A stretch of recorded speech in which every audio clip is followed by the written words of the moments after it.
ஆமென். அல்லேலூயா. துன்மார்க்கத்தில் மறைத்து போது தேவனுக்கு பிரியமில்லை. அவன் மனம் திரும்பி பிழைப்பதை விரும்புகிற தேவன். நாங்கள் பாடிக்கோம், எங்கோ நான் வாழ்ந்தேன் அறியாமல் அலைந்தேன் என் நேசர் தேடி வந்தீரட்டு. இதை சொல்லுவோம் யோவான்ல. தேவன் தம்முடைய ஒரே பேரானை குமாரனை விசுவாசிக்க எவனோ அவன் கெட்டுப்போட நித்திய ஜீவன் அடையும்படிக்கு உலகத்தில் எவ்வளவாய் அவர் தந்தளிங்களை அன்பு கொண்டாராம். நீங்கள் என்னை தெரிந்தோள்ளை நான் உங்களை தெரிந்தோள்ளேன்னு சொன்னேன். ஒரு பாடலோடு நான் கடந்துள்ளோம். உற்சாகமாக இருக்குங்களா? மாயை உலகில் பாடுகின்றேன் நான் பாவி என்னை தெரிந்து கொண்டே. மாயை உலகில் வாழுகின்றேன் நான் பாவி என்னை தெரிந்து கொண்டே. பாதை மாறி பயணம் போனே பாதியிலே என்னை அழைத்தீரே. பாசம் காட்டி பாதை மாற்றி பறிந்து என்னை தூக்கினீரே. பாசம் காட்டி பாதை மாற்றி பறிந்து என்னை தூக்கினீரே. பாய் உலகின் வாழுகின்றேன் நான் ஆவி என்னை தெரிந்து கொண்டேன்.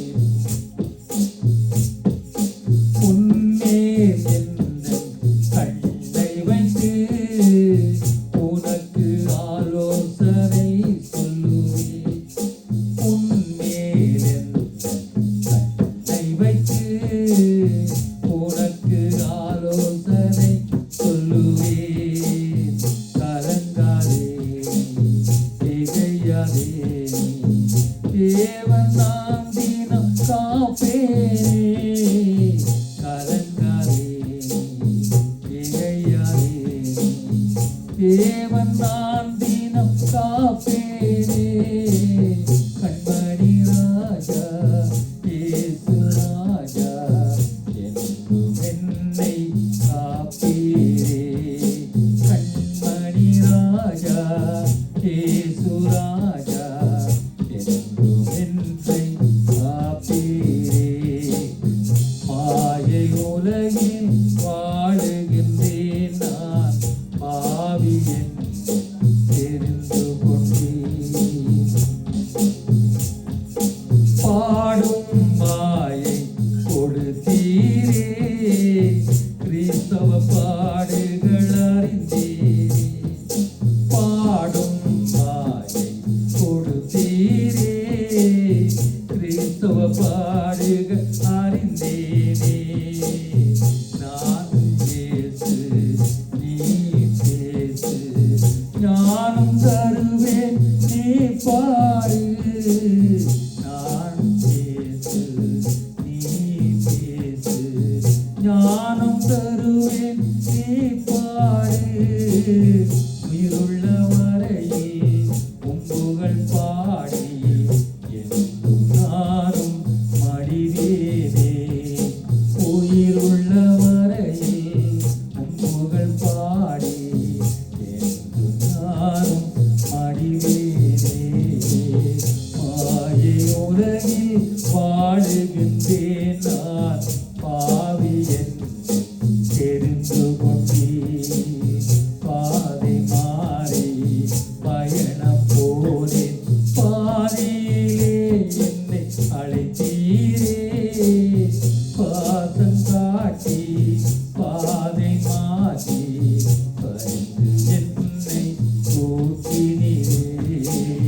மாயை உலகில் வாழுகின்றேன் நான் பாவி என்னை தெரிந்து கொண்டேன்.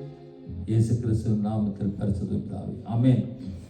ஆண்டவருடைய அன்புகளை நெருக்கி ஏவுற வேளையில் எப்படிப்பட்ட பாவியாக இருந்தாலும் அவள் உள்ள உடையும். அல்லேலூயா.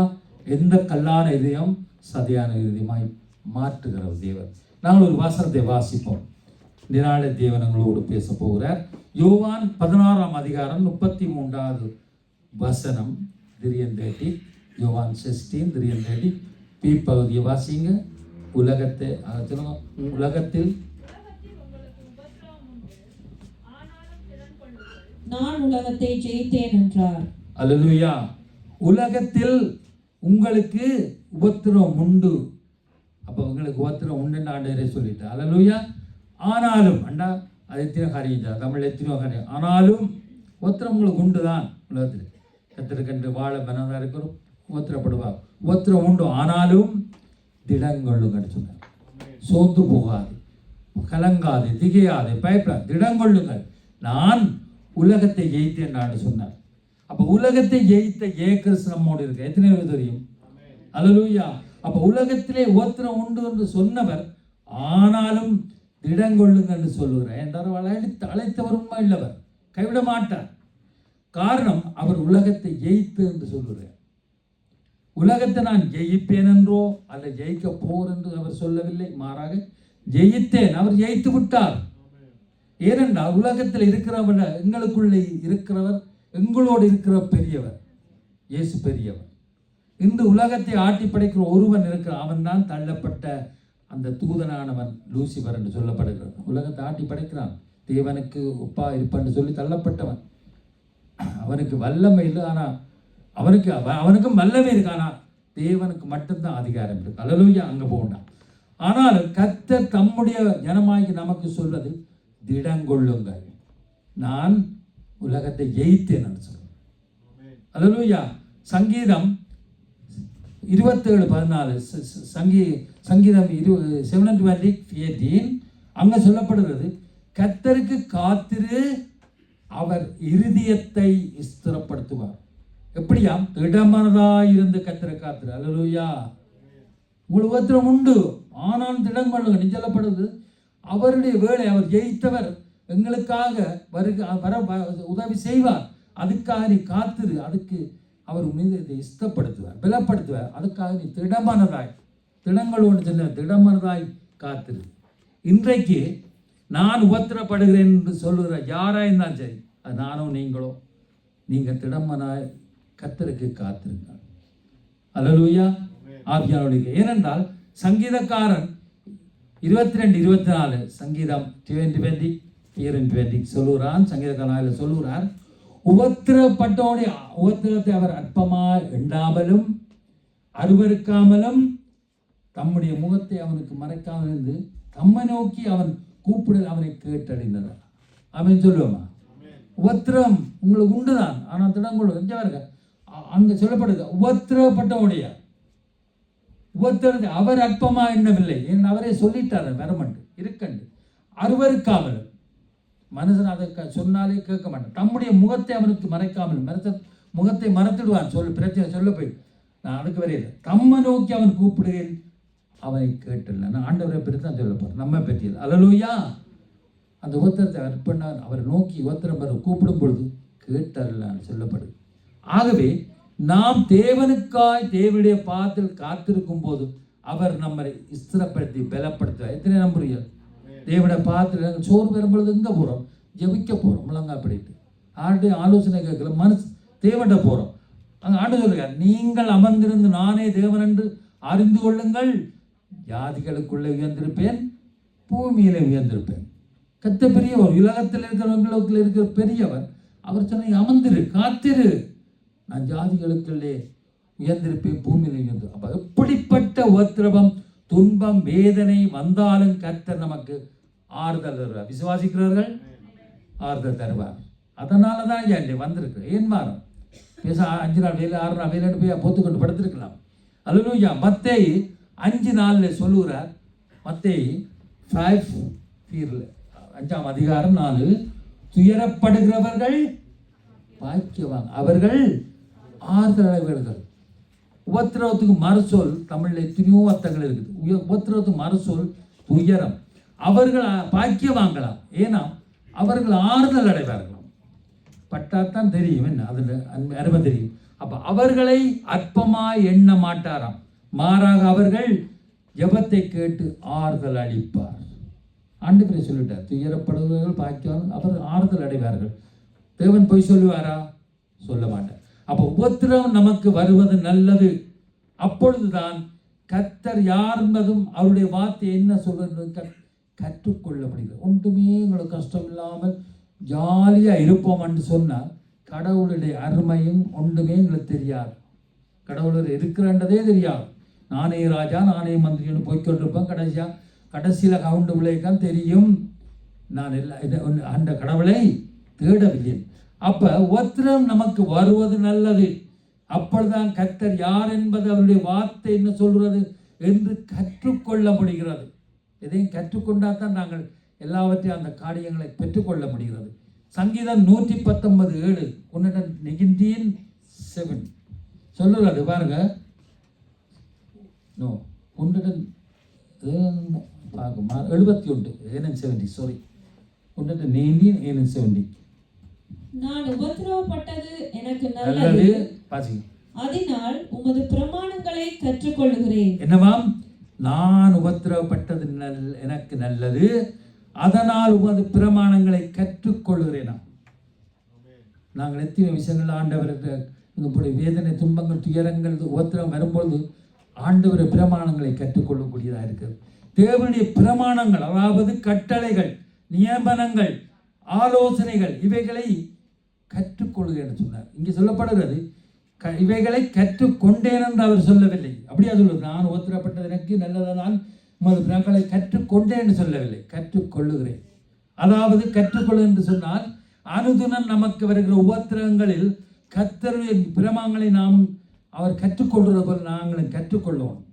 ஒரு பிரச்சனை வரும்பொழுது ஒவ்வொன்றுக்கும் ஆண்டவர் ஆலோசனைக்கு தான். யோசனை பெரியவர் படித்தவர், யோசனை பெரியவரும் செயல்களிலே வல்லவரும் ஆலோசனை தருகிற கர்த்தர், ஆலோசனை கர்த்தர். அப்போ உபத்திரங்கள் ஒவ்வொன்றையும் கடன் வரும்பொழுது அவருடைய பிரமாணங்களை கற்று இது இப்படித்தான், இதை கடந்து போ, அதுதான் அடுத்தபடி அப்படி போய் கற்றுக்கொண்டு வரும்பொழுது தான் அங்கே ஜெயம் கிடைக்கிறது. அப்போ அடுத்த வசனம் பாருங்க. அடுத்த வசனம் போகின்றேன்.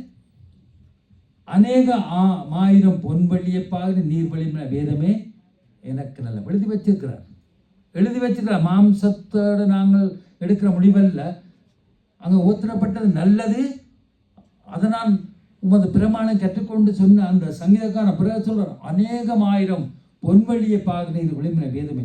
எத்தனையோ செல்வங்கள் கோடிகள் இருந்தாலும் அதான ஐயா, அதுவும் ஓத்திரந்தார். அல்லேலூயா. ஒன்றும் இல்லாட்டியும் ஓத்திரப்படும் துயரப்படுறது காரியம். ஆனால் அநேக ஆயிரம் பெண்வள்ளி இருந்தாலும் அதிலே ஒன்றும் அங்கே திருப்தி இல்லை. ஏன்னா தேவன் விளிம்பின வேதம் என்ன அவருடைய பிரமாணங்கள். பழைய ஏற்பாடு நியாய பிரமாண காலத்தவர் 10 கட்டளை சொன்னார். அதே போல சொல்றார் உம்முடைய பிரமாணங்கள் கட்டளைகள் ஆலோசனைகள் என்று சொல்லப்படுது. ஒரு காரியங்கள் நான் சொல்ல போறேன். அங்கே ஆண்டவராய் இயேசு கிறிஸ்து ஞானஸ்நானம் எடுத்து மேலே வந்து 40 நாள் உபவாசம் இருந்த போது அங்கே பிசாசினாலே அழைத்து வனாந்திரக்கு அழைத்து செல்லப்பட்டார். எல்லாரும் தெரியும் தானே? பேசா இருக்க விட ஒன்றும் தெரியாத. ஓகே. அப்போ சொல்லப்பட்டு சோதித்த பொழுது இயேசு தேவனுடைய வார்த்தையினாலே பிசாசை விஜயித்தார். ஆண்டவர் எழுதி வச்சிருக்காங்க ஒரு கட்டளைகள் கற்பனைகள் எல்லாவற்றும். என்னவா அங்கே போனோன்னாக்க 40 வருஷம் பசி வரும். பசி வரும்பொழுது அவன் பிசாசு சொல்கிறான்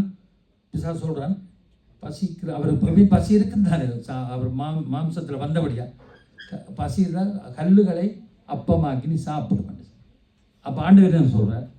ஒருவன் அப்பத்தில் மாற்றமில்லை தேவனுடைய வார்த்தையால் பிழைப்பான்னு எழுதி இருக்கிறது. எங்கள் இருக்குது அதான் நியாயப்பிரமாணம், தேவனுடைய கட்டளை, தேவனுடைய நியமங்கள், அங்கே ஆலோசனை எழுதப்பட்டிருக்கு, எழுதியிருக்கேன்னு சொல்ல வாட்சி பாருங்க.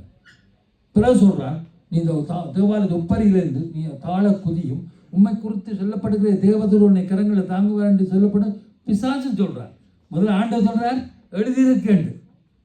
அப்படி எழுதியிருக்கேன் அப்பத்தில் தேவனுடைய வார்த்தை. பிசாசு இப்போ சொல்கிறான் உன்னை தேவதூர் தாங்குவான்னு எழுதியிருக்கேன். அப்போ என்ன சொல்கிற ஆண்டவர்? தேவனாகிய கர்த்தரை நீ பரீட்சை பாராத அப்படியும் எழுதியிருக்கேன். அல்லேலூயா. இப்படித்தான் ஐயா நாங்கள் கடந்து சொல்லுறோங்க அடவளுக்கில். அல்லேலூயா. அடவளுக்கில் கலந்து சொல்லுவோம். எவ்வளோ பத்திரம் சும்மா இதில் வந்து பஞ்சு பத்தில் இருக்குது. அப்போ பிறகு எல்லா உலக உயரத்தை போய் அந்த ராஜ்யங்களை காட்டுறான். இதெல்லாம் உனக்கு கிடைக்கும், நீ தாழ பணிந்து என்று சொன்னால் உனக்கு தரப்படும் என்று பிசாசு ஒரு தேவகுமாரனை கேட்குறார். அவர் என்ன சொல்கிறார்? கர்த்தராகிய என்ன தேவனாகிய கர்த்தருக்கே ஆராதனை செய்யும்படி எழுதியிருக்கின்றது. ஓமே இல்லையோ? அப்போ தேவனுடைய பிரமாணங்கள் ஆண்டவர் முன்மாதிரியா அவரே கற்றுக் கொடுத்திருக்கார். அப்போ நமக்கு இந்த பூமி சொந்தமில்லை. கொஞ்ச காலம் இந்த பூமியிலே பரதேசியாய் தங்கியுள்ளோம். இது நிரந்தரம் எங்களுக்கு. அதே 119 119 பீரம் பேப்டி சொல்றான், சங்கீதக்காரன் சொல்றான் பாருங்க, நான் பரதேசியாய் தங்கும் இந்த வீட்டிலே உமது பிரமாணங்கள் எனக்கு கீதங்களான. ஆண்டவரே பிசாசு சோதித்தான், எங்களை எவ்வளவா இருப்பார். அப்ப அவருடைய பிரமாணங்களை அனுபவம் கற்றுக்கொள்ளுங்கள். அது எங்களுக்கு பழகி போகுது, பழகினால் அது கீதமாக தான் இருக்கும். அல்லேலூயா. ஒரு சந்தோஷமா இருந்தால் சங்கீதம் பாடப்படுவது. நான் இருக்கிற ஒவ்வொருத்தரும் துன்பத்திலிருந்து விடுபட்டு வரும்பொழுது தேவன் நோக்கி நாங்கள் பாடதும் இல்லை. அப்போ தேவனுடைய பிரமாணங்களுக்கு கீதமாக இருக்குமா என்றால் இந்த பிசாசு இந்த உலகத்தில் இருக்கிற காரியங்கள் எதுவுமே எங்களை அணுக முடியாது. உபத்திரப்படுகிற நல்லது, தேவனுடைய பிரமாணங்கள் நமக்கு கீதங்களாக இருக்கிறது. அல்லேலூயா. என வாக்குத்தத்தங்கள் அப்படி இருக்கிறது. இப்போ வாசிங்க, திடங்கொள்ளுங்கள் நான் உலகத்தை ஆண்டவர். இப்போ வாசிங்க ரோமர் 8ஆம் அதிகாரம் 36, 37. ரோமர் 8 செஷன் 30, 7 and 30. இவைகள் எல்லாவற்றிலேயும் 36 கிறிஸ்துவின் அன்பை விட்டு நம்மை பிரிப்பவன் யார்? உபத்திரவமோ, வியாகுலமோ, துன்பமோ, பசியோ, நிர்வாணமோ, நாசமோசமோ, பட்டயமோ, இவை எல்லாவற்றிலேயும் நாம் நம்மில் அன்பு கூறுகிறவராலே முற்றிலும் ஜெயம் கொள்ளுகிறவர்களாய் இருக்கிறோமே. விளங்கிக் கொள்ளுங்க. எல்லாருக்கும் தெரியும் இந்த வசனம் அடிக்கடி. கிறிஸ்துவின் அன்பை விட்டு நம்மை பிரிப்பவன் பார். உபத்திரம் வரும்பொழுது, வேதனை வரும்பொழுது வேண்டாம் ஐயா அந்த கிறிஸ்தவ வாழ்க்கை. அல்லேலூயா. பழைய இடத்துக்கே நாங்கள் எல்லாம் வேற மதத்திலிருந்து வந்திருக்கலாம். மதத்தை நான் சொல்லி இது கிறிஸ்தவ வாழ்க்கைக்கு சொல்றேன். அப்ப கிறிஸ்துவன் அன்பை விட்டு நம்மை பிரிப்பவன் யார்? முதலாவது என்ன சொல்லப்படுது? உபத்திரம். பிள்ளை போடுங்க 36 செசந்து. உபத்திரவமோ, வியாகுலமோ, துன்பமோ, பசியோ, நிர்வாண நாசம், பட்டயமோ, இவை எல்லாவற்றிலும் இவை எல்லாவற்றிலும் நாம் நம்மில் அன்பு கூறுகிறாலையும் முற்றும் ஏங்கொள்ளவராயிருக்கும். ஆமென் சொல்லுமா? அல்லேலூயா. நம்மில் அன்பு கூறுகிறவர்களை அதை நாங்கள் ஏன் கொள்ள முடியும் என்று அவர் சொன்னார். உலகத்திலே உபத்திரம் உண்டு, ஆனால் அந்த இடங்கள்லுங்க நான் உலகத்தை ஜெயித்தேன் என்று சொன்னவர் ஒரு வசனம் சொல்றாரு, என்னை விசுவாசிக்க நான் செய்த கிரிகளும் பெரிதான கிரிகளை அவனும் செய்வான். அப்ப ஆண்டவர் ஜெயித்தது மட்டுமில்லை, எங்களை கொண்டும் இதை ஜெயிக்க பண்ணுவார். அல்லேலூயா. அது உபத்திரம் எதுவா இருந்தால் நம்மள அன்பு உருவாலே நாங்கள் முற்றிலும் ஜெயம் கொள்ள முடியும். ஆண்டவர் பாதல் படிக்கிறார், உலகத்திலே துயரம் உண்டு, திடங்கொள் என் மகனே, கல்வாரி சிலுவையினார் உலகத்தை நான் ஜெயித்தேன். ஆமென். கல்வாரி சிலுவை உலகத்தை அவர் சொல்லியிருக்கிறார், என் கிருபை உனக்கு போதும், பலவீனத்தில் என் பலன் பூரணமாய் விளக்கும். தாங்க முடியாது. ஊசி போடுறதுக்கு எங்களுக்கு சுகம் பெற போதும் ஊசி போடுறோம். ஊசி போட முதல் பயப்படுவோம், நோந்தானே. பிறகு சுகம் கிடைச்ச உடனே நல்ல விடுதலையாக இருப்பான். அதே போல் தான் உபத்திரவம் உண்ட நாண்டு சொன்னார். அது என்னென்று தாங்க உண்ட. ஆனால் ஆண்டவர் அவர் சொல்லிவிட்டார், ஜெயித்து விட்டேன், ஆனால் நீ திடங்கொள்ளு சொல்லப்படுகிறார். அப்போ இது கர்த்தருடைய வார்த்தை, அவருடைய கட்டளை. பாருங்க மத்தேயு 28, 19, 20 சொல்றார். போடத்தில் அங்கே புறப்பட்டு போய் நான் உங்களுக்கு கட்டளையிட்ட யாவையும் போடுங்க. மத்தேயு 19 வாசிக்க தேவையில்லை. அங்கே சொல்றார், புறப்பட்டு போய் நான் உங்களுக்கு கட்டளையிட்ட யாவையும் அவர்கள் கைக்கொள்ளும்படி அவர்களுக்கு உபதேசம் பண்ணுங்கள். இது தேவனுடைய கட்டளை, பிரமாணம், தேவனுடைய நியமனங்களாக இருக்கிறது. ஏனென்றால் வானத்திலும் பூமியிலும் சகல அதிகாரம் எனக்கு கொடுக்கப்பட்டிருந்தது. உலகத்தின் முடிவறிந்தும் சகல நாட்களில் நான் உங்களோடு கூட இருக்கின்றேன். தெரிந்தான இந்த வசனத்தை? அல்லேலூயா. மத்தேயு 8:20, 19:20 தப்பட போடுங்க. 8:20.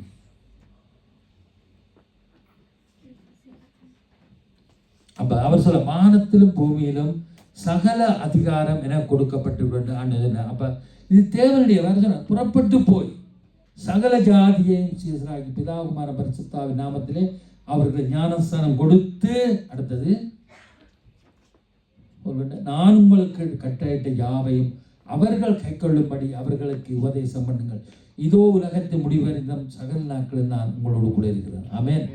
அப்ப நாங்கள் தேவனுடைய பிரமாணங்களை கற்றுக்கொண்டு வருகிறோம். அவர் என்ன சொல்லியிருக்காரோ அதன்படி வாழும் பொழுது எல்லாவற்றையும் ஜெயித்து கடந்து செல்ல முடியும். அப்போ எங்களையும் மற்றவர்களுக்கும் இந்த காரியங்களை, அவர் சொன்ன காரியங்களை நாங்கள் சொல்லும்படியாக, தேவனுடைய கட்டளைகளை, தேவனுடைய பிரமாணங்களை சொல்லும்படியாக வைத்திருக்கிறார். ரோமர் 8:28 சொல்லப்படுகிறது, ரோமர் 8:20 சொல்லப்படுகிறது, அன்றியும் அவரின் தீர்மானத்துப்படி அழைக்கப்பட்டு அவர்கள் அன்புறவர்களுக்கு சகலமும் நடக்கும். தெரியுதா அந்த வசனம்? அன்றியும் அவருடைய தீர்மானத்துப்படி அழைக்கப்பட்டவளாய், தெரிந்து கொள்ளப்பட்டால், தேவனிடத்தில் அன்பு கூறுவர்களுக்கு சகலமும் நன்மைக்கு ஏதுவாக நடக்கிறது பார்க்கிறோம். நாங்கள் முதல்ல பார்த்தோம், நம்மில் அன்பு கூறுறதால நாங்கள் முற்றிலும் ஜெயமெடுக்கிறது. தேவனில் அன்பு கூறுறதால நடக்கிற காரியம்லாம் சகலத்துக்கு நன்மைக்கு எதுவாக தான். இதில் நாங்கள் ஒன்றும் அதில் வியாக்கியானம் செய்கிறோம் ஒன்றுமே இல்லை. சகல நன்மைக்கு எதுவாக நடக்கிறது. அல்லேலூயா. அது என்ன? உபத்திரவமோ, வியாகுலமோ, துன்பமோ, பசியோ, வேதனையோ எதுவாக இருந்தால் சரி, தேவன் சொன்னபடி, தேவனுடைய வார்த்தைப்படி, தேவனுடைய கட்டளைப்படி, ஆலோசனைப்படி சகல நன்மைக்கு எதுவாக நடக்குது. கவலைப்பட தேவையில்லை. ஏன்னா பேதுரு சொல்கிறார், 1 பேதுரு 5:7 பேதுரு 5:7 சொல்கிறார், அவர் உங்களை விசாரிக்கிறபடியால் உங்கள் கவலைகள் எல்லாம் அவர் மேல் மெத்து விடுங்கள். உங்களுக்கு ஆபத்து வருகிறதா? நம்மளுக்கு அவர் சொல்லிவிட்டாரு, நம்மளுக்கு ஏதோ நடக்கிறது. ஆனால் நீ செய்ய வேண்டிய என்னது? கவலைகளை அவரில் வைத்து விடு. அவர் விசாரிக்கிறது, இவன் விசாரிக்கிறது. அதனால நான் எழுதி வைத்து ஆவியானவர். அப்போ நம்முடைய உபத்திரவங்களை அவர் அறியாதவர் அல்ல, நன்கு அறிவார். யார் அறியாட்டே அவர் தான். ஏனால் நம்மை விசாரிக்க ஒருவர் இருக்கிறார், அவர்தான் இயேசு. அவர்தான் இயேசு. நாங்கள் எமக்கு எனக்கு ஒருவர் இருக்கிறார், அவர் என்னை நேசிக்கிறார், காட்டில் அலைந்த என்னை கருணையாய் நேசிக்கிறார் ஒரு பாடல் இருக்கிறது. அவர் எங்களை விசாரிக்கிற ஒருவர் இருக்கிறார். நம்ம மனுஷன் விசாரிக்க கவலைப்படைய கர்த்தர் விசாரிக்கிறார். இப்போ வாசிப்போம் 1 பேதுரு 2 19, 20, 21. 1 பேதுரு 2:19-20. ஏனெனில் தேவன் மேல் பற்றுதலாயிருக்கிற மனசாட்சி நிமித்தம் ஒருவன் அநியாயமாய் பாடுபட்டு உபத்திரவங்களை பொறுமையாய் சகித்தால் அதுவே பிரீதியாயிருக்கும். நீங்கள் குற்றம் செய்து அடிக்கப்படும் போது பொறுமையோடே சகித்தால் அதனால் என்ன கீர்த்தியுண்டு? நீங்கள் நன்மை செய்து பாடுபடும் போது பொறுமையோடே சகித்தால் அதுவே தேவனுக்கு முன்பாக பிரீதியாயிருக்கும். இதற்காக நீங்கள் அழைக்கப்பட்டும் இருக்கிறீர்கள். ஏனெனில் கிறிஸ்துவும் உங்களுக்காக பாடுபட்டு நீங்கள் தம்முடைய அடிச்சுவடுகளை தொடர்ந்து வரும்படி உங்களுக்கு மாதிரியை பின்வைத்து போனார். அவருடைய மாதிரி என்னமாம்?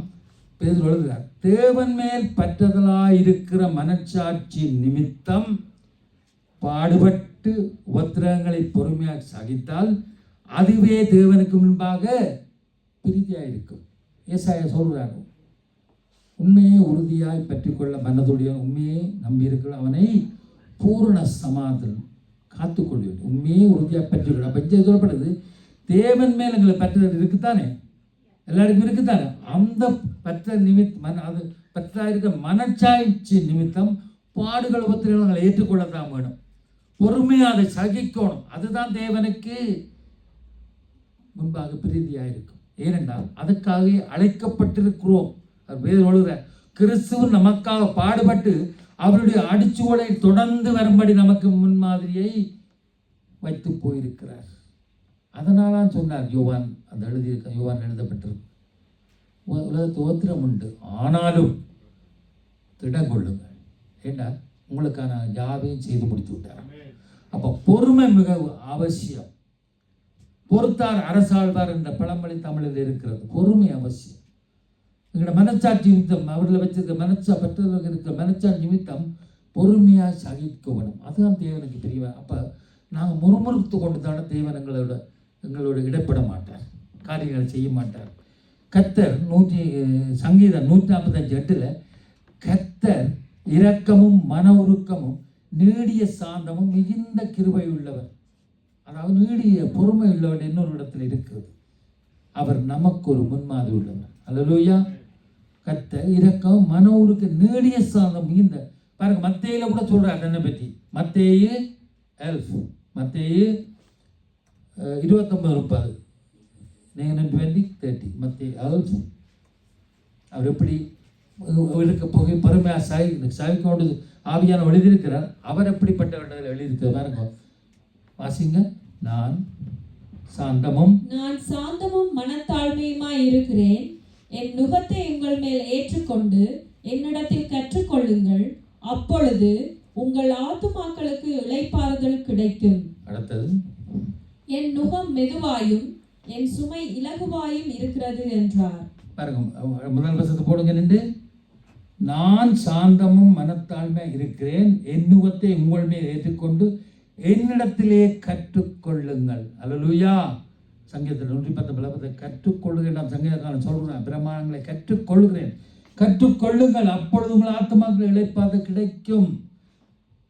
என்னிடத்தில் கற்றுக்கொள்ளுங்கள் சொல்கிறேன். அவருடைய பிரமாணங்களை நாம் கற்றுக்கொள்ள வேண்டும். கவலைப்பட்டு துயரப்பட்டிருப்பதால் ஒரு நன்மையும் அங்கே வரப்போவதில்லை. துயரம், துன்பம், உத்திரம், வேதனை வரும்பொழுது கவலைப்பட்டு கொண்டு பாரி வைக்கிறார். ஒரு இதுவும் இன்னொரு வசனத்தை வாசிங்க. மத்தேயு 6:27. மத்தேயு 7:20 அங்கே சொல்லப்படுகிறான்னு சொல்றார். கவலைப்படுகிறதினாலே உங்களில் எவன் தன் சரீர அளவோடு ஒரு முழத்தை கூட்டுவான். பாருங்க, கவலைப்பட தேவையில்லை. அங்கே சொல்லப்படுது கற்றுக்கொண்டு கவலைப்பட்டு துயரப்பட்டு ஒரு நன்மையை விடப்போவதில்லை. பிரமாணங்களை கற்றுக்கொள்ளுங்கள். இங்கே சொல்ற கவலைப்படுகிறால் உங்களில் எவன் தன் சரீர அளவோடு ஒரு முளத்தை கூட்டுவான். நான் கவலைப்பட்டோன்னு வளர்ந்துடுவேனா? அது வந்து ஒருவேளை சில சாப்பாடு கட்டி கொஞ்சம் தொப்பை குறைய முடியும். அல்லேலூயா. ஒரு கூட்டம் குறைய உள்ளது. அப்போ கவலைப்படுறதால சரீரம் முழுவதும் கூட்டவும் முடியாது, ஒன்றும் முடியாது. உபத்திரகங்கள், வியாகுலங்கள் பெருகும் போது தீராத கவலை கண்ணி வருந்தான். ஆனாலும் கர்த்தர் மேல் பாரத்தை வைத்து விடுவதால் அவர் நம்மை ஆதரிப்பார். இந்த வசனம் தெரிந்தானே, கர்த்தர் மேல் வைத்து முதல் அவர் உங்களை விசாரிக்க விட அவர் மேலே உங்கள் கவலைகளை வைத்து விடுங்கள். இப்போ கவலைகள் துன்பங்கள் பாரமாய் நெருக்க வந்தால் அவர் மேலே வைத்து விடுங்கள். அவர் சொன்ன என்னுடைய நுகம் உங்களுக்கு பெருசாக இருக்கான்னு சொல்லிக்கிறார். 1 பேதுரு 1:6-7 வாசிங்க சீக்கிரம். 1 பேதுரு 7. இதனாலே நீங்கள் மிகவும் சந்தோஷப்படுகிறீர்கள் என்றாலும் துன்பப்பட வேண்டியது அவசியமானதால் இப்பொழுது கொஞ்ச காலம் பலவித சோதனைகளினாலே துக்கப்படுகிறீர்கள். அழிந்து போகிற பொன் அக்கினினாலே சோதிக்கப்படும். அதை பார்க்கிலும் அதிக விலையேற பெற்றதாயிருக்கிற உங்கள் விசுவாசம் சோதிக்கப்பட்டு கிறிஸ்து இயேசுவோடு வெளிப்படும் போது உங்களுக்கு புகழ்ச்சியும் கனமும் மகிமையும் உண்டாக காணப்படும். பாருங்க, நாங்கள் பாதிச்சோம். கவலைப்படுகிறதுனாலே உங்களில் எவன் தன் சரீர அளவோடு ஒரு முளத்தை கூட்டம் கவலைப்பட ஒன்றான்னு சொல்கிறேன். 5 பாருங்க சொல்கிறேன். இதனாலே நீங்கள் எதனாலே மிகவும் சந்தோஷப்படுகிறீர்கள். எங்களுக்கு இந்த இம்மையில் கவலை தான், துன்பம் தான். மறுமையில் பரலோகத்தை குறித்து நாங்கள் சொன்னோம். மேலே வாய்ச்சா தெரிய வந்த வசனங்கள் எல்லாம் போடலாது. இதனாலே பரலோகத்தில் எங்களுக்கு வைத்திருக்க அந்த மேன்மையான காரியத்தினாலே சந்தோஷப்படுகிறோம். என்றாலும் துன்பப்பட வேண்டியது அவசியமான இப்பொழுது கொஞ்ச காலம் பலவிதமான சோதனைகளை துக்கப்படுகிறோம். அதனால் கவலைப்படாதீங்க. கவலைப்படாத ஒன்றுமே இல்லை, கூட வர குறையாது. அடுத்த வசனம் அழிந்து போகிற பொன் அக்னியா சோதிக்கப்படும். அதை பார்க்கணும். பொன் அப்படி இருக்குவாங்க தெரியுதானே, அந்த கட்டச்சி அந்த குவாலிட்டி அது வரும் வரை இருக்குவாங்க. அதை பார்க்கணும். அதிக விலையேறப்பட்டதாக இருக்க உங்கள் விசுவாசம் சோதிக்கப்பட்டு இயேசு கிறிஸ்து வெளிப்படும் போது உங்களுக்கு புகழ்ச்சிங்கனும் மகிமை உண்டாகும். அல்லேலூயா. அப்போ எதனால் சந்தோஷம், பரலோக சந்தோஷம் வருது. ஆனாலும் கொஞ்ச காலம் பலவித சோதனைகளை நாங்கள் துக்கப்பட வேண்டியதாக இருக்கிறது. ஏனென்றால் இயேசு எங்களுக்காக எல்லாம் செய்து கொடுத்தார். உங்களுக்கு ஒரு வசனம் தெரியும், அதையும் காட்டி முடியும் கடந்துள்ளது. கொலோசியர் 2:15 வாசிங்க. கொலோசியர் 2:15 போடுங்க. நமக்கு எதிரடையாகவும் கட்டளைகளால் நமக்கு விரோதமாகவும் இருந்த கையெழுத்தை குலைத்து அதை நடுவிலராதபடிக்கு எடுத்து சிலுவையின் மேல் ஆணி அடித்து துரைத்தனங்களையும் அதிகாரங்களையும் உரிந்து கொண்டு வெளியரங்கமான கோலமாக்கி அவைகள் மேல் சிலுவையிலே வெற்றி சிறந்தார். பாருங்க, நமக்கு எதிரடையா கட்டளைகளால் நமக்கு விரோதமாக இருந்த கையெழுத்தை குலைத்து அதை நடுவில் இராதபடிக்கு எடுத்து சிலுவையில் ஆணி அடித்தார். அப்ப எங்களுக்கு எதிராக அங்கே பிசாசுல காரியம் இருந்தது. அடுத்த வசனம் போடுங்க. எல்லா துரத்தினங்களையும் அதிகாரங்களையும் உரிந்து கொண்டு வெளியரங்கமான கோலமாக்கி அபிகமேலின் மேல் வெற்றி சிலுவையில் வெற்றியிருந்தார். அதான் சொன்னார், உங்களுக்கு உலகத்தில் உபத்திரம் உண்டு, ஆனால் திடங்களுடன் நான் உலகத்தை ஜெயித்தேன். சிலுவையிலே நம்முடைய ஆண்டு கிறிஸ்து ஜெயித்து விட்டார். இயேசு துரத்தங்களை அதிகாரம் உரிந்து கொண்டு வெளியரங்கான கோலமாக்கி என்றார். அதனால் நான் சொல்லுகிறார், திடங்கொள்ளுங்கள், உலகத்தை ஜெயித்து என்று சொல்லுகிறார். 1 பேதுரு 4:14, 1 பேதுரு 4:18 நான் வாசிக்கிறேன். கிறிஸ்துவின் நிமித்தம் நிந்திக்கப்பட்டால் பாக்கியவான்களாம். கொடுங்க, நீங்கள் கிறிஸ்துவின் நாமத்தினால் நிந்திக்கப்பட்டால் பாக்கியவான். ஏனென்றால் தேவனுடைய ஆவியாகிய மகிமையுள்ள ஆவியார் உங்கள் மேல் தங்கியிருக்கிறார். அவர்களாலே தூஷிக்கப்படுவார், உங்களாலே மகிமைப்படுகிறாராம். அல்லேலூயா. கிறிஸ்துவின் நிமித்தம் நாங்கள் கிறிஸ்துவின் பொருட்டு நெருக்கப்பட்டா பாக்கியம் பாக்கியம் பாக்கியமே அதி சீக்கிரத்தில் நீங்கி விட பாதம் படிக்கிறேன் நிறங்கானார். அப்ப நாம் தேவனுடைய பிரமாணங்களில் படி பொறுமோடு முறுமுறுக்கா எல்லாவற்றையும் சாய்க்கும் பொழுது அவர் எங்களை மூலம் மகிமைப்படுவாராம். அங்கே சொல்லப்படுகிறது, அவர்களாலே தூஷிக்க யார் வேற யாரும் சொல்லல, எங்களுக்கு ஆவிக்குரிய ஜனங்களான முறுமுறுக்கிறாளே, அவிசுவாசப்பட்டு முறுமுறுக்களாலே அவர் தூஷிக்கப்படுவார். நாங்கள் அவர் நிமித்தம் நாங்கள் விசுவாசித்து என்ன நடந்தால் சாய்க்கும் பொழுது எங்கள் மூலம் உங்களால் மகிமைப்படுத்துகிறான்னு சொல்லப்படுகிறது. மகிமையுள்ள ஆவியானவர் எங்கள் மேல் தங்கியிருக்கிறார். எத்தனை ஓமன்னு சொல்ல முடியும்? ஞானஸ்தானங்களுக்கே அவர் வந்துவிட்டார். சில வேளை நாங்கள் அதை துக்கப்படுத்தி அவிச்சு துவைச்சு பேர்ந்து தான் திரும்ப திரும்ப எடுத்துக்கொண்டு இருக்கிறோம். அது வேணும். அப்போ திடமனதாக இருந்து சவிக்க வேண்டும். 1 யோவான் 4:4, 1 யோவான் 4:4 சொல்லுறாரு, பிள்ளைகளே தேவனுடைய ஜனமே, நீங்கள் தேவனால் உண்டாயிருந்து அவர்களை ஜெயித்தீர்கள். பிள்ளைகளே, அதாவது தேவனுடைய ஜனமே, நீங்கள் தேவனால் உண்டாயிருந்தா என்ன? நாங்கள் ஒரு காலத்தில் ஆகாயத்து பிறவாகிய அந்த பொல்லாங்கல்களுக்குள்ள இருந்தோம். நாங்கள் கிறிஸ்து இயேசு சொந்த ரட்சா ஏற்றுக்கொண்டு மறுபடி பிறந்தவர்கள். அப்ப தேவனாலே உண்டாயிருந்து அவர்களை ஜெயித்தீர்கள். ஏனெனில் உலகத்தில் இருக்கிறவட உங்களில் இருக்கிறவன் பெரியவர். இயேசு சொல்லுவான், இயேசு பெரியவர். அல்லேலூயா. இயேசு பெரியவர், உலகத்தில் இருக்கிறவங்களுக்கு பெரியவர். அதனால நாங்கள் மறுபடி பிறந்தவர்கள், தேவனாலே பிறந்தவர்கள்.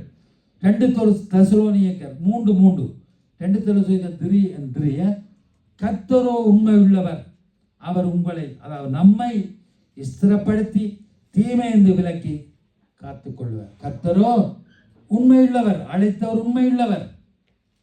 தேவனால பிறந்த அவர் எங்கள் தேவன், எங்கள் அப்பா பிதா, அவர் உண்மையில் அவர் உங்களை ஸ்திரப்படுத்துவார். அந்த வசனத்தில் இருந்து நீங்கள் திடம் கொள்ள வேண்டும். அப்ப ஸ்திரப்படுத்தி கர்த்தருக்கு சங்கீதத்தில் மாற்றவன கர்த்தருக்கு காத்திரு, அவர் இதயத்தை ஸ்திரப்படுத்துவார். அப்ப தீமைந்து விலக்கி காத்துக்கொள்ளுவார். வருகிற தீமை எதுவாயிருந்தாலும் எல்லாவற்றிலிருந்து காத்துக்கொள்ளுவார். அல்லேலூயா. உலகத்திலே உபத்திரவம் உண்டு, ஆனால் திடங்கொள்ளுங்க, நான் உலகத்தை ஜெயித்தேன். அவர் உண்மையுள்ளவர், அவருடைய பிரமாணங்கள் நமக்கு கீதங்களாயின. அதை அனுகிரகம் கற்றுக்கொள்றதான் தேவனுடைய அன்பு. வேதம் அடிக்கடி பிரசங்கமாக சொல்லுவாங்க, ஒரு ஸ்திரீயின் மேலே அல்ல ஒரு புருஷன் மேலே உள்ள உறவு எப்படி ஒரு இதாக இருக்கோ அதுடைய மேன்மையான நம்முடைய ஆண்டவர்கள் நாங்கள் வச்சுக்க வேண்டும். ஓமையிலையோ, ஏன்னா ஒரு பிரியமுள்ள ஆட்களில் வச்சிருக்கிற பொழுது எந்த கட்டத்தை அதெல்லாம் தற்கொலைகள் இப்படின்னு வருகுதான, அது அறியாமல் செய்கிறாங்க. அதிலும் மேன்மையான ஒரு இன்பம், ஒரு பாசம், ஒரு பெரிய என்னன்னு சொல்றாரு, மேன்மை உள்ளது தேவன் மேல் உள்ளது. அல்லேலூயா. அப்ப அவர் உண்மை இல்லை, அவருடைய பிரமாணம் நமக்கு கீதங்களாயினது. உபத்திரப்பட்டவருடைய உபத்திரத்தை அவர் அற்பமாக எண்ண மாட்டார். அவர்கள் கூப்பிடும் போது கேட்டறிவார், இருதயத்தை ஸ்திரப்படுத்தார், தீமையை காத்து கொள்வார். ஒரு வசந்த வாசிங்க, வெளிப்படுத்த 2:10, வெளிப்படுத்த நீ படப்போகிற பாடுகளை குறித்து எவ்வளவும் பயப்படாதே. இதோ நீங்கள் சோதிக்கப்படும் பொருட்டாக பிசாசானவன் உங்களில் சிலரை காவலில் போடுவான். 10 நாள் உபத்திரவப்படுவீர்கள். ஆகிலும் நீ மரண பரியந்தம் உண்மையாயிரு, அப்பொழுது ஜீவ கிரீடத்தை உனக்கு தருவேன். அவன் சொல்லுவான், நீ படப்போற பாடுகளை குறித்து பயப்படாது. எப்போ பாடு வரும், நாங்கள் பாடுபட போகிறோம்னு தெரியுதானே. முதல் வசனம் அப்படிதான், ஒருத்தர் உண்டு. இதுலேயே சொல்கிறார், நீ படப்போகிற பாடுகளை குறித்து பயப்படாதே, பிசாசினால் 10 நாள் உபத்திரப்படுவீர்கள். அது ஒரு உதாரணத்துக்கு எழுதிப்படுது. அது 10 நாளோ 10 வரியும், ஆனால் 10 நாளாக இருந்தாலும் அது என்ன சொல்லப்படுது, ஆகிலும் நீ மரண பரியந்தம் உண்மையாயிரு, அப்பொழுது ஜீவகுருடத்துடன் தருவேன். சில வேளையில் உள்ள வசனத்தின்படி நான் பாடுபட்டு 10 நாளை வரைத்து போவானா இருந்தால் அந்த 10 நாள் நான் மரணம் அந்த 10 நாளில் வந்தாலும் உண்மையாக இருப்போமானால் ஜீவகிடம் நமக்கு என்ன இயேசு விசுவாசி மரித்தாலும் பிழைப்பாராம். அதுக்காக எழுதி வெளிப்படுத்து. நீ படப்போகிற பாடுகளை குறித்து பாடு இருக்கு, உபத்திரம் இருக்கு, ஆண்டவரே சொல்லிட்டார். பேதுருவும் அழுகிறார், தேவ மனிதன், அதுக்காக அழைக்கப்பட்டிருக்கீர்கள். நீங்கள் பட வேண்டியது அவசியமாக இருக்குது, துன்பப்பட வேண்டிய அவசியமாக இருக்கு.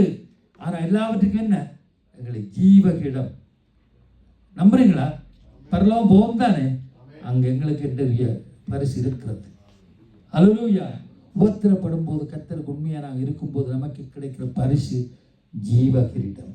1 பேர் 5:8 ஜீவகிரீடம் கிடைக்க வேண்டியது மட்டும் நான் இதோட வேற இன்னொரு எச்சரிக்கை சொல்லுறேன்.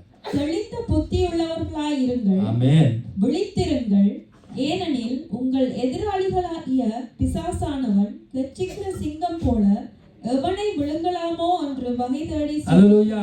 அது சொல்ற 10 நீங்க பட போறது குறித்து நீங்க பயப்படாங்க, பட போறீங்க பிசாசினாலே. ஆனா என்ன சொல்ல, தெளிந்த புத்தி உள்ள இருங்கள், இந்த உலகம் பொல்லாத உலகம், விழித்திருங்கள், ஏனெனில் உங்கள் எதிராளி பிசாசான் கெர்ச்சிக்கிற சிங்கம் போல எவனை விழுங்கான வகை தேடி சுத்தி திரிகிறான். அப்ப பிசாசு நாங்க ஜெயிக்கணும். ஆமென். தேவனுக்கு கீழ்ப்படிய வேண்டும். பிசாசுக்கு எதிர்த்திருந்தால் அவன் எங்களை விட்டு ஓடி போவான். அதுதான் ஆண்டவர் தெளிந்த. அப்படி நாம் ஜெயங்கொள்ளும் போது கர்த்தர் நம்மை மேன்மையாய் வைப்பார். அல்லேலூயா. என்ன மேன்மை என்று நாங்கள் பார்த்து முடிக்க போகிறோம். நாங்கள் எதிர்த்து நின்று ஜெயத்தை பெற்றுக்கொண்டால் நம்மில் அன்புருவால் நாங்கள் முற்றிலும் ஜெயங்கொள்றோம் இருக்கணும் சொன்ன நாங்கள் அப்படி ஜெயங்கொள்ளுவோம் என்றால் வசனத்துக்கு சீக்கிரம் வாசிப்போம் போடுங்க. என்ன மேன்மையாம் உண்டு, வெளிப்படுத்தல் 2:17 வெளிப்படுத்தவே சொல்லி, ஆவியானவர் சபைகளுக்கு சொல்லுகிறதை காதுள்ளவன் கேட்க கடவன். ஜெயம் கொள்ளுகிறவனுக்கு நான் மறைவான மன்னாவை புசிக்க கொடுத்து அவனுக்கு வெண்மையான குறிக்கல்லையும் அந்த கல்லின் மேல் எழுதப்பட்டதும் அதை பெறுகிறவனே அன்றி வேறொருவனும் அறியக்கூடாததுமாகிய புதிய நாமத்தை கொடுப்பேன் என்றது. ஆமென். பாருங்க, ஏங்கொள்ள என்னவாம், ஏங்கொள்ற மறைவான மன்னாவை புசிக்க கொடுப்பாராம். யாரும் அறியாத ஒரு புதிய நாமத்தை ஆண்டவர் கொடுப்பாருங்க கர்த்தர். எவ்வளவு பாக்கியம். அடுத்த வாசிங்க, வெளிப்படுத்த 2:20 அதே அதிகாரம் செஷன் 20. தியத்திரா சபையின் தூதனுக்கு அதே எங்கொண்டு முடிவு வரியந்தம் என் கிரியைகளை கைக்கொள்கிறவன் எவனோ அவனுக்கு நான் என் பிதாவிடத்தில் அதிகாரம் பெற்றது போல வியாதிகள் மேல் அதிகாரம் கொடுப்பார். அல்லேலூயா. முடிவது என் கிரியைகளை அவர் வைத்துட்டு போன பின்மாதிரியை பின்பற்றி நாங்கள் அவருடைய கிரிகளை நான் என்ன விசுவாசிக்க நான் செய்கிற கிரிகளை இன்னும் அவனும் செய்வான், அதுக்கு விட செய்வான். அந்த கிரியைகளை நாங்கள் செய்வோன்னால் அவனுக்கு நான் என் பிதாவிடத்தில் இயேசு கிறிஸ்து பிதாவிடத்தில் அதிகாரம் பெற்றது போல ஜாதிகளின் மேல் அதிகாரம் கொடுப்போம். எவ்வளவு பாக்கியம். அல்லேலூயா. ஜாதிகளின் மேல் அதிகாரம் கொடுப்போம். அடுத்த காரியம் வெளிப்படுத்த 3:12 3:12 ஜெயம் கொள்ளுகிறவன் அவனோ அவனை என் தேவனுடைய ஆலயத்திலே தூணாக்குவேன். ஆமென். அதினின்று அவன் ஒரு காலம் நீங்குவதில்லை. என்னுடைய தேவனுடைய நாமத்தையும். அல்லேலூயா. போதும். என்னவா, ஜெயம் கொள்றவன் எவனோ அவனை என் தேவனுடைய ஆலயத்தையும் தூணாக்குவான். அது அவன் ஒரு காலம் நீங்குவதில்லை, அசைக்கப்படுவதில்லை. இந்த ஆலயத்தை என்ன தாங்கிறது? இந்த தூண். அப்ப எங்களுக்கு எப்படி குறிக்கப்படுவது? தேவனுடைய ஆலயத்தை தூணாக இந்த சபையை, இந்த மக்களை, தேவனுடைய ஆலயத்தை தாங்கும்படியான கிருபைய கட்டளை வரும். அதிலிருந்து ஒரு காலம் நீங்குவது, அசைக்கப்படுவதில்லை. நாங்கள் சோர்ந்து போறோம்னு சொன்னால் அது உடைஞ்சு பொறுக்கு எல்லாமே இதாக போயிடும். ஆனால் ஆண்டவர் சொல்லி வச்சிருக்க வாக்குத்தத்தம், ஏன் கொள்ளுகிறவன் எவனோ அவனின் தேவனுடைய ஆலயத்தை தூணாக்குவேன். அதிலிருந்து அவன் ஒரு காலம் நீங்குவதில்லை, அசைக்கப்படுவதில்லை. அந்த பாக்கியம் உங்களுக்கு வேணும். அல்லேலூயா. சகிக்க வேணும். அடுத்து என்ன உண்டு? வெளிப்படுத்த 3:21 3:20 நான் ஜெயம் கொண்டு என் பிதாவினுடைய சிங்காசனத்திலே அவரோடே கூட உட்கார்ந்தது போல ஜெயம் கொள்ளுகிறவனவனோ அவனும் என்னுடைய சிங்காசனத்தில் என்னோடே கூட உட்காரும்படி அருள் செய்வேன். அல்லேலூயா. அந்த பாசத்தில் வெள்ளை சிங்காசனம் அந்த சிங்காசனம் இங்கே பாருங்க, ஆண்டவர் போய் சொல்வாரா, ஜெயம் கொண்டு என் பிதாவுடைய சிங்காசனத்திலே அவரோடு கூட உட்கார்ந்தது போல. கிறிஸ்து சிலையிலே எல்லா துரத்தினங்களும் அதிகாலம் இருந்து கொண்டு வெற்றி சிறந்தாரானே, அவர் அங்கே பிதாவோட வரஸ்பாரத்தில் உட்கார்ந்திருக்கிறார். அப்போ அதே போல் தான் ஜெயங்கொள்வனோ அவனும் என்னுடைய சிங்காரத்தை என்னோட கூட உட்காரும்படிக்கு அருள் செய்வோம். விசுவாசிக்கிறீங்களா? விசுவாசிக்கிறீங்களா? அப்போ ஊத்துற மாதிரி நல்லதானே, எழுந்திருப்போம். அப்போ நாங்கள் சந்தோஷமா ஒரு பாட்டு பாடுவோமா? சந்தோஷமாயிருங்கள் சந்தோஷமாயிருங்கள், ஒவ்வொரு நாளும் வாழ்க்கை புதிது, சந்தோஷமாயிருங்கள், கர்த்தருக்குள் சந்தோஷமாயிருங்கள், சந்தோஷமாயிருங்கள், ஒவ்வொரு நாளும் வாழ்க்கை புதிது, சந்தோஷமாயிருங்கள், எப்பொழுதும் சந்தோஷமாயிருங்கள், கவலையினாலே சரீரம் ஒரு கூடுமோ அந்தி குறையாது, கவலையினாலே சரீரம் ஒரு கூடுமோ அந்தி குறையாது, துயர படுவர் பாக்கியவான்கள் ஆறுதல் அடைவார்கள், துயர படுவர் பாக்கியவான்கள் அவர்கள் ஆறுதல் அடைவார்கள், தேவ சமாதானம் பெறுவார்கள், கவலைப்படாதே கண்ணீர் சிந்தாதே, கர்த்தர் இயேசு காத்திடுவார், இப்போ சந்தோஷமாயிருங்கள் சந்தோஷமாயிருங்கள், ஒவ்வொரு நாளும் வாழ்க்கை புதிது, சந்தோஷமாயிருங்கள், கர்த்தருக்குள் சந்தோஷமாயிருங்கள், இயேசுவின் விசுவாசம் மரித்தாலும் பிழைத்தே இருப்பார்கள், இயேசுவின் விசுவாசம் மரித்தாலும் பிழைத்தே இருப்பார்கள், நித்திரை அடைந்த மனிதர்கள் ஒரு நாள் இயேசுவோடு கூட வருவார்கள், நித்திரை அடைந்த மனிதர்கள்